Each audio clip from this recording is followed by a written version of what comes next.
Alors, comment s'est passée cette semaine avec David? Impeccable. Ouais. Ouais, un peu chargé, mais très intéressant. Très intéressant. Comment vous avez trouvé David alors, de caractère et tout ça? Comment ça s'est passé pour lui, à votre avis? Il est calme, il est bien élevé, il est gentil. Il écoute ce que je lui propose, ce que je lui dis. Donc, de ce côté-là, aucun problème. Il est très intelligent. Non, je suis très contente. Très content. Comment se sont passées ces rencontres alors? En général, très bien. Très bien. En général, très bien. Donc, les filles étaient intéressées, elles posaient beaucoup de questions. Et les questions étaient concrètes. Donc, à mon avis, le pas qui était fait par les filles, de la part des filles, c'était le pas sérieux. Okay. Donc, parce que vraiment, elle était motivée. Oui, hein. Elle était intéressée. Elle était motivée. Je ne peux pas trouver un autre mot. Voilà. Et hier, tout à l'heure, vous disiez à l'instant, il disait que ça va trop bien. Oui, la première réaction, je posais la question comment ça va. La première réaction, c'était trop vite, très. Donc peut-être elle ne voulait pas. Trop. La première réaction, c'était trop. Trop. Oui, ça c'est comme j'ai compris. Dire, trop, c'est très bien. Voilà. Donc trop bien. Puis d'abord il a dit très bien. Oui, parce qu'en fait, les filles se battent pour lui, en fait. Hein. Il a beaucoup de succès. Oui, ce que j'ai vu. De toute façon, parmi 5, parce que 2, je ne compte pas, 23, mais parmi 5, 3 étaient vraiment hyper intéressés. Hyper intéressés. Ouais. Ouais. Et lui, est-ce qu'il a réussi à... Parce que moi, il m'a appelé et il a du mal, en fait, à faire un choix, en fait, parmi toutes les propositions qu'il a. Oui, surtout entre 2 filles, pour lui, c'est un problème. Parce que tous les deux, ils font dans la vie courante presque les mêmes choses.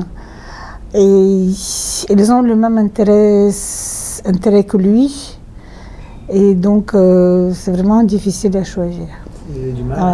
Ouais. Donc, pour lui, ça aura... il aura du boulot pour réfléchir, pour choisir. Ouais. Vous, est-ce que vous lui avez donné des conseils par rapport à son choix Je faisais les remarques. Par exemple, non, il faut dire que ce n'est pas la même mentalité. La mentalité canadienne et ukrainienne, c'est quand même un peu différent. Donc, parfois, on ne voit pas les choses, on voit les choses autrement. Donc, dans ces cas-là, bien sûr, j'ai expliqué, j'ai essayé de présenter les choses. Est-ce que vous pouvez donner un exemple concret? Mais par exemple, l'attitude, il y avait la question, c'était l'attitude vers la famille. Pour les femmes ukrainiennes, c'est peut-être le coutume, si on peut dire, de garder la famille. Donc, chez nous, comme David a dit, les priorités, c'était une grande maison, une grande voiture, non, une famille, une grande maison, une grande voiture, les enfants. Et chez nous, c'est d'abord la famille, les enfants, et après le reste. Donc, ça, il fallait expliquer parce que c'est vraiment, c'est pas comme au Canada, c'est un peu différent. Voilà, donc c'est le premier exemple que j'ai trouvé dans la tête. Oui, c'est vrai. Donc. C'est un bon point. Et aussi une question qu'on pose des fois, les rencontres se sont déroulées à quel endroit Donc il y avait 2 rencontres ici, sur place, ouais. mais la plupart c'était au centre-ville. Centre-ville? Ouais. Parce qu'en même temps, bon, David, il est pour la première fois ici, donc en plus la ville, c'est une très jolie ville, donc j'ai essayé de faire une promenade et donner les plus explications en même temps. Ah, ouais. Mais la plupart des rendez-vous, c'était dans un café, dans un restaurant, parce que, bon, pour connaître les personnes, il faut parler avec cette personne. Ouais. Donc, la meilleure solution, c'est être assis et parler, poser des questions, répondre, réfléchir. Oui, donc à l'heure actuelle, on peut dire que David, il n'a pas encore fait son choix. Je pense que non, parce Non. qu'il attend demain une autre fille, la Ouais. deuxième rencontre. Après, mais de toute façon, il m'a dit, je choisis les deux, tous mes efforts, je donne à ces deux candidatures. Ouais. Donc, Puis voilà. il fera un choix par rapport à ces deux filles. Ouais. Puis ce qui est différent aussi dans le cas de David, c'est qu'il est là pour plus longtemps, lui. Il va être là encore Oui, il parle le 10. le 10, ouais, donc il reste une semaine de plus que... Ouais. Ok. Et vous, enfin, peut-être avant de parler, est-ce que vous avez quelque chose d'autre à dire sur votre expérience avec David? Est-ce que vous avez aimé ça Non, j'étais à l'aise. Ce que j'ai compris, si tu veux être à l'aise, il faut être d'abord honnête et être responsable. Ce sont des choses qui, à mon avis, sont obligatoires. Après, les choses vont... Donc, oui. Donc, si tu ne fais pas des gestes, si tu ne fais pas de jeux, si tu es ouverte, si tu es intéressée pour aider la personne avec qui tu travailles, donc, ouais, ça se passe. de toute façon, tu réussiras. Voilà. Et David, est-ce qu'il a exprimé des problèmes? Est-ce qu'il a parlé de problèmes d'organisation, des choses comme ça pendant sa semaine? Non, aucun problème. Je n'ai rien entendu de ce côté-là. Non. Non, à mon avis, tout est bien. Il ne se plaignait pas de toute façon. Non. Okay. D'accord. Et donc vous êtes aussi enseignante de français et vous, ouais. La première soirée, vous parliez de votre passion, c'est Tchernobyl, c'est ça? Vous pouvez raconter un peu ce que oui, je travaille avec les élèves sur le problème de Tchernobyl parce qu'on est sur le territoire contaminé et je travaille aussi sur le climat. Donc c'est des questions qui m'intéressent beaucoup et parce que de toute façon, tous les deux problèmes sont liés avec notre vie. Et je sais que les élèves apprennent les choses qui sont importantes. Donc pour Tchernobyl, cette année, on part le 19 mars, on part à Paris. Ce sera la 10e conférence.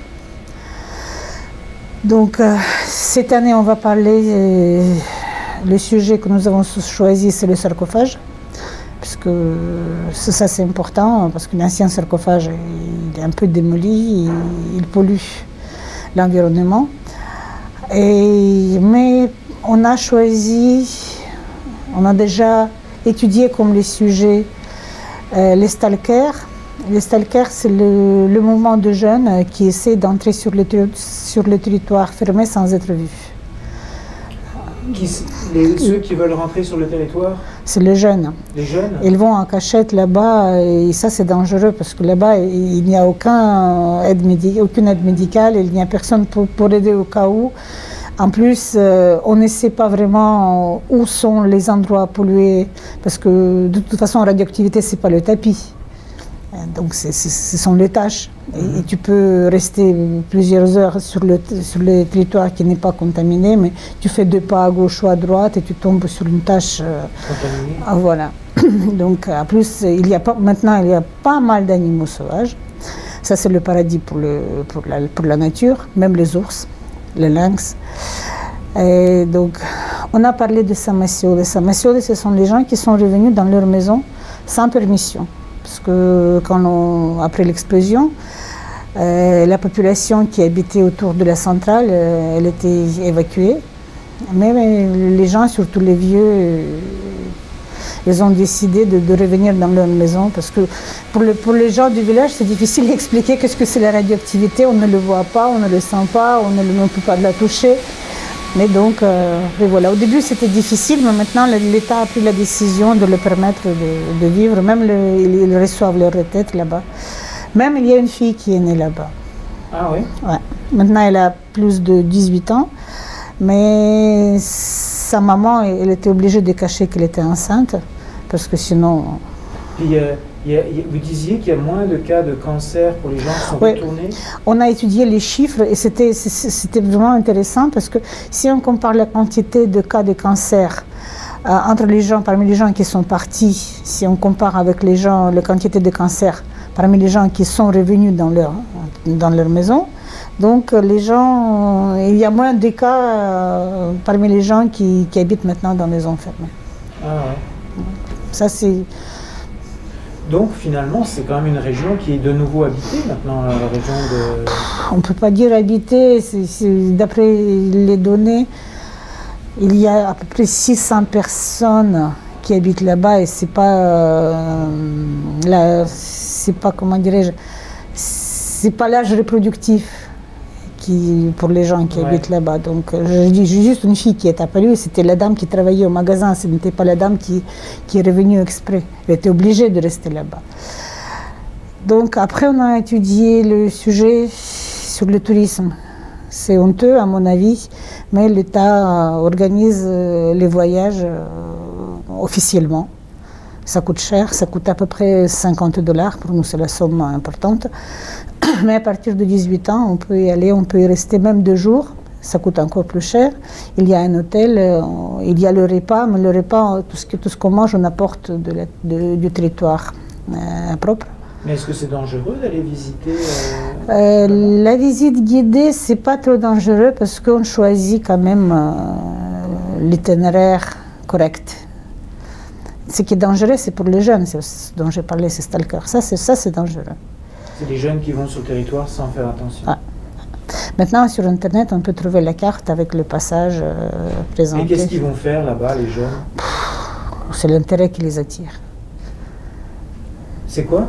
L'intérêt de rester 2-3 jours pour voir qu'est-ce que c'est. Stalker, c'est le nom qui était inventé par les frères Strugatsky. Je ne sais pas si vous connaissez. Il y a un film, voilà, c'est le film d'Andrei Tarkovsky qui a fait. Donc Stalker, c'est quelqu'un qui va dans les zones enfermées pour voir qu'est-ce que c'est et apporter les artefacts. Donc ça, c'est le but. Voilà. Et ça, c'est... En plus, on a fait maintenant, il y a le jeu qui s'appelle Stalker, le jeu vidéo. Ça, c'est... Maintenant, c'est les chars tanks. C'est plus répandu, mais avant, c'était la folie. Hein. Donc, voilà. Peut-être qu'ils vont voler aussi dans les maisons, des choses comme ça. Les braconnières, Donc, on utilise, il y a pas mal de braconniers qui vont là-bas parce que, comme je dis, pour la nature, c'est le paradis. Ouais. Et en plus, il y a le maraudeur aussi qui vient parce que il y a plein de... Pripyat, c'était la ville qui était construite en même temps que la station. Parce que c'était la ville qui était construite exprès pour les gens qui travaillaient sur cette station. Et l'âge moyen, c'était 26 ans pour les gens qui habitaient là-bas. Et donc, comme les gens étaient obligés de laisser tout, ils sont partis. Au début, le gouvernement disait, vous partez pour 3 jours, ne vous inquiétez pas, vous reviendrez. Donc, pour 3 jours, il ne faut pas prendre beaucoup de choses. On prenait les papiers, on prenait l'argent, on est parti. Mais en réalité, c'était pour toute la vie. Et donc, tout ce on vole tout ce qui est en fer, tout ce qui est en bois, parce que ça, on peut vendre, on profite. Et les braconniers qui viennent aussi, qui pénètrent dans cette zone, on utilise les anciens meubles comme le dépôt. Parce que porter les filets, c'est pas intéressant, donc on peut rester tout dans... Et avec vos élèves, donc, vous étudiez au sujet de Tchernobyl, et c'est avec vos élèves que vous allez aller à Paris pour parler du sarcophage? Ouais. Chaque fois, on invite 4 élèves, un professeur, et en même temps, il y a la délégation de Biélorussie, parce que la Biélorussie était touchée aussi très bien. Donc, on présente. Et cette année, ça sera la 2e fois. La première fois, c'était l'année dernière, on a invité la délégation de Fukushima. Ah, au Japon. Non, les Japonais venaient en France pour présenter le problème qui... Parce que c'est central. Mais là-bas, honteux, je répète, mais là-bas c'était plus organisé qu'à l'époque chez nous. Parce que surtout quand on a travaillé sur les sujets, que faisaient les gens pour sauver... c'est vraiment pour sauver l'Europe. Parce qu'on a trouvé que le combustible qui est maintenant sur sarcophage, c'était la quantité de 100 bombes qui sont tombées sur Hiroshima, l'équivalent. Et donc, les gens qui, vraiment, c'était les gens qui sauvaient l'Europe. Je ne veux pas continuer contre l'État maintenant. Comme d'habitude, l'État, c'est souvent oublié ses héros. Bon, c'est dommage. C'est dommage. Bah, merci de nous avoir aidé, Vera. Ok. Désolée, peut-être.